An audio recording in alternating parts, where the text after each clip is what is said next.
ఎవరు మీ ఎమ్మెల్యే, ఎలా పని చేస్తున్నారు అని అడిగాను. అంటే నాతో చెప్పిన వాళ్ళు, అమ్మా మొత్తం జబర్దస్త్ దోపిడీ అట, జబర్దస్త్ గా దోచుకుంటున్నారట.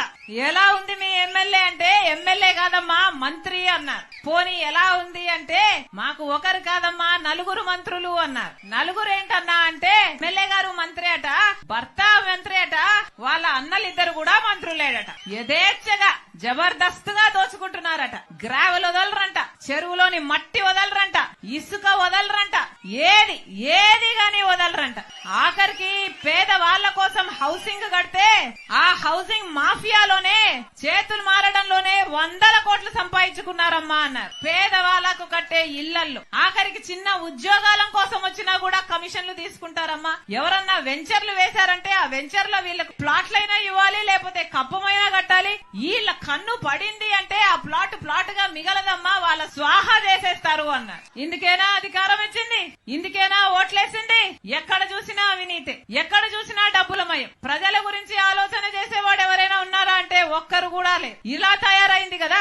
రాజశేఖర్ రెడ్డి బిడ్డను నన్ను అంటుంది, నేను అక్కడ తెలంగాణలో పార్టీ పెట్టానట, తెలంగాణలో పార్టీ పెట్టక ముందు నేను కాంగ్రెస్ పార్టీని దూషించానట, ఇప్పుడు కాంగ్రెస్ పార్టీలో ఎలా చేరాను అని అంటుంది. అమ్మా రోజమ్మా, మీకు గుర్తులేదేమో, నేను గుర్తు చేస్తాను. మీరు తెలుగుదేశం పార్టీలో ఐరన్ లెగ్ అన్న పేరుతో మీరు పిలువబడినప్పుడు రాజశేఖర్ రెడ్డి గారి గురించి మీరు ఎంతగా దూషణలు చేశారో ప్రజలు ఇంకా గుర్తే ఉన్నాయి.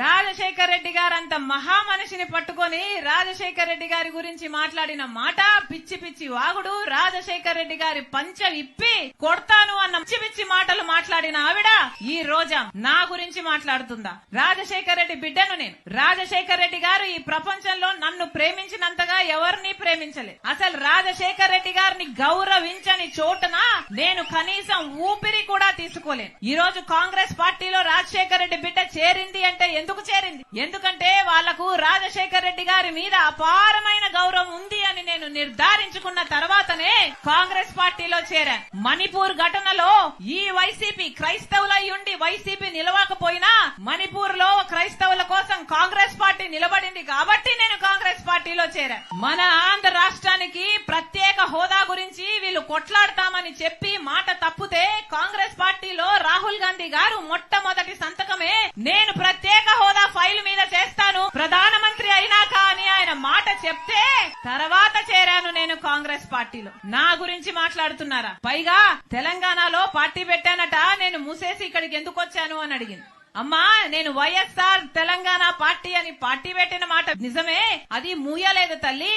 వైఎస్ఆర్ తెలంగాణ పార్టీ కాంగ్రెస్ పార్టీలో విలీనం చేశాం కాబట్టి కాంగ్రెస్ పార్టీ ఎంత కాలం బతికుంటుందో వైఎస్ఆర్ తెలంగాణ పార్టీ కూడా కాంగ్రెస్ పార్టీలో భాగమై బతికే ఉంటుంది. ఈ రోజు ఆంధ్ర రాష్ట్రానికి రాజశేఖర్ రెడ్డి బిడ్డ వచ్చింది అంటే గొప్ప ఉద్దేశంతో వచ్చింది. ఎందుకంటే నా పుట్టింటికి ఇక్కడ అన్యాయం జరుగుతుంది కాబట్టి ఇక్కడ ప్రత్యేక హోదా తేవాల్సిన బాధ్యత నా మీద కూడా ఉంది కాబట్టి ఈ రోజు ఆంధ్ర రాష్ట్రానికి వచ్చింది. అక్కడ తెలంగాణలో మేము చేసిన పాదయాత్రకు పోరాటానికి అక్కడ ఒక నియంతను దించింది రాజశేఖర్ రెడ్డి బిడ్డ. ఇక్కడ ఈ నియంతను దించడానికి రాజశేఖర్ రెడ్డి బిడ్డ మళ్ళీ ఇక్కడ అడుగు పెట్టింది. పైగా తెలంగాణలో తెలంగాణ ప్రభుత్వం డబ్బులు ఇయ్యాలట, అవి నేను తీసుకురావాలట. ఏమ్మా నేను తీసుకొస్తే మీరేం చేస్తారు? గాడిదలు కాస్తారా? అధికారం ఏమో మీకుంది, తెలంగాణలో టీఆర్ఎస్ పార్టీలో దోస్తీ ఏమో మీకుంది. ఈ 5 సంవత్సరాలు వాళ్ళని కౌగులించుకున్నారు, వాళ్ళ స్వీట్లు తినిపించుకున్నారు, వాళ్ళకు అన్నాలు పెట్టుకున్నారు, వాళ్ళని కలిశారు, పక్కపక్క నవ్వారు. మరి మనకు రావాల్సిన డబ్బులు అప్పుడు గుర్తు రాలేదా? అప్పుడు ఒక పేపర్ ముక్క వాళ్ళ చేతుల్లో పెట్టి మాకు డబ్బులు రావాలని ఎప్పుడైనా అడిగారా? వాళ్ళు వినకపోతే అక్కడే వాళ్ళ ఇంటి ముందరే కూర్చొని ధర్నాలు ఎప్పుడైనా చేశారా? మీకు చేతనయిందా? మీకు దమ్మున్నిందా? ఆ డబ్బులేమో అప్పుడు రావాల్సినవి మీకు గుర్తులేవు. ఇప్పుడు మేము మిమ్మల్ని నిలదీస్తుంటే మా గురించి మాట్లాడుతున్నారా? మీరా మాకు చెప్పేది? మీతో నీతులు చెప్పించుకునే పరిస్థితిలో లేదు. మీరు ఒక మహిళ, ఒక ఎమ్మెల్యే, ఒక మంత్రి. కనీసం మీ నియోజకవర్గానికి ఏమైనా చేసుకోగలిగారా? ఏం చేసుకోగలిగారు? రాజశేఖర్ రెడ్డి గారు ఆ డిటిపి పెట్టారు. రాజశేఖర్ రెడ్డి గారి టైంలో శాంక్షన్ అయింది. అది కలుషితంగా, నీళ్లు కలుషితం కాకుండా ఉండడానికి రాజశేఖర్ రెడ్డి గారు శాంక్షన్ చేస్తే కనీసం దాన్ని నడపడం చేతనైందా మీకు? ప్రజల కోసం మంచి నీళ్లు ఇవ్వడానికైనా చేతనైందా మీకు? ఈ రోజు లూమ్స్ లో పాపం వాళ్ళ పవర్ స్లాబ్ మీరు మార్చడంతో 1000 రూపాయలు వచ్చే బిల్లు ఇప్పుడు 5000 వస్తుందట. దాంతో పాపం ప్రజలు బతకాలా, అప్పుల పాలైపోవాలా, ఆత్మహత్యలు చేసుకోవాలా అని ఇక్కడ గగ్గోలు పెడుతుంటే మీ చెవికేమో పడదు. మీరా మాట్లాడేది? పక్కనే ఇంకో రాష్ట్రం ఉంది. ఆ పక్క రాష్ట్రంలో డీజిల్ ధర ఎంత, పెట్రోల్ ధర ఎంత, ఇక్కడ ఎంత? ఏం చేతనైంది మీకు?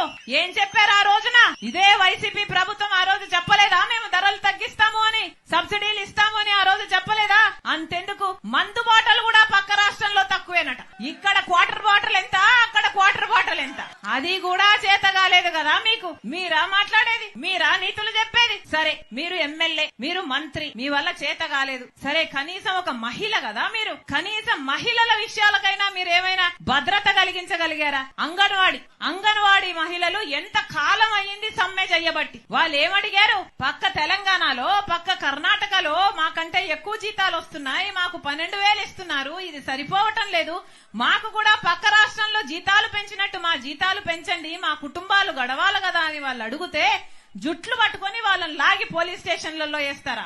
ఎన్నిసార్లు అంగన్వాడీ మహిళల మీద ఎన్ని దాడులు చేశారు ఆశా వర్కర్లు. వాళ్ళైనా ఏమడిగారు? వాళ్ళు కూడా అదే అడిగారు కదా. పాపం చిన్న గ్రామాలలో ఆరోగ్యం చూసుకునే వాళ్ళు ఆశా వర్కర్. పోనీ వాళ్ళ మీదైనా గౌరవం ఉందా మీకు? మహిళలు కదా అంగన్వాడీ ఆశా వర్కర్లు అంటే. ఆ రోజు చంద్రబాబు గారు గుర్రాలతో తొక్కిచ్చారు. ఇట్లనే వాళ్ళు జీతాల కోసం పోరాడితే ఈ రోజు మీరు పోలీస్ బూట్ కాలు చేత తొక్కిస్తున్నారు. మీకు చంద్రబాబు గారికి ఏమిటి తేడా? మీరా రాజశేఖర్ రెడ్డి గారి ఆశయాల గురించి మాట్లాడేది? మళ్ళీ చెప్తున్నా, రోజమ్మ నోరుంది కదా అని పారేసుకోకు. ఇదే పక్క రాష్ట్రంలో ఇలాగే రాజశేఖర్ రెడ్డి బిడ్డ మీద అధిక ప్రసంగం, ఇలాగే అతిగా మాట్లాడితే జనాలు వాళ్ళందరినీ ఓడగొడితే ఇప్పుడు వాళ్ళు ఇంట్లో కూర్చొని ఉన్నారు. మీ పరిస్థితి కూడా అదే అవుతుంది.